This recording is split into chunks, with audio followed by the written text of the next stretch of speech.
We also went further today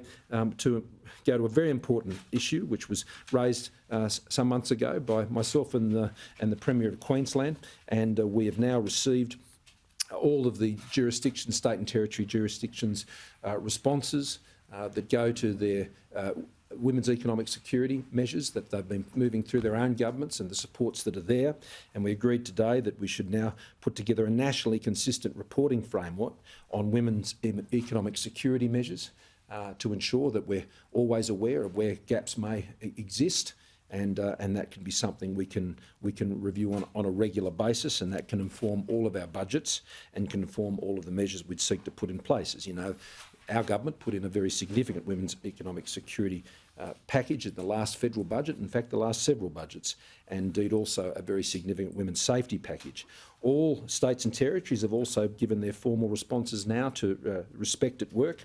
and we are now moving forward then to work on the national plan to end violence against women, a very successful program in its previous iteration, and those gatherings will be going ahead very soon, and all states and territories will be engaging with those. So a 50th meeting of the National Cabinet today, dealing not only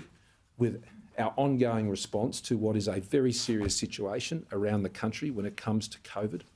but also continuing the work of National Cabinet addressing the broader issues that require national cooperation: women's economic security, women's physical safety, women's safety, and ending violence against women.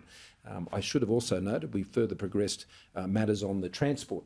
code today, and we're getting close to a resolution of those issues, and the Chief Medical Officer may wish to make mention of that. And of course on economic supports, with Victoria going back into lockdown, the COVID disaster payments at $750 and $450 and $200. Eligibility for that commences with the start of the lockdown, and then the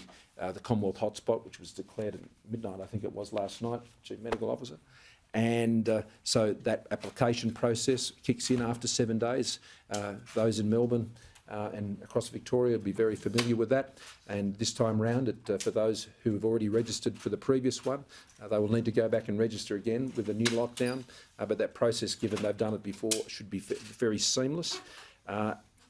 In addition, those payments are also progressing well when it comes to South East Queensland, New South Wales and South Australia. For business support, you would have seen today our announcement that we'll be going 50-50 with an arrangement that the Treasurer, Josh Frydenberg, was able to agree with Treasurer Pallas last night, endorsed by both Premier Andrews and I,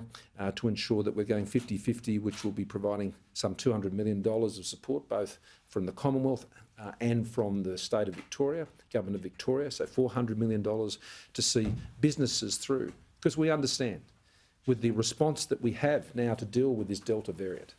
which leaves very few tools available to us other than those that are now being employed by the states where we're seeing these cases, is we know we have to support people through this.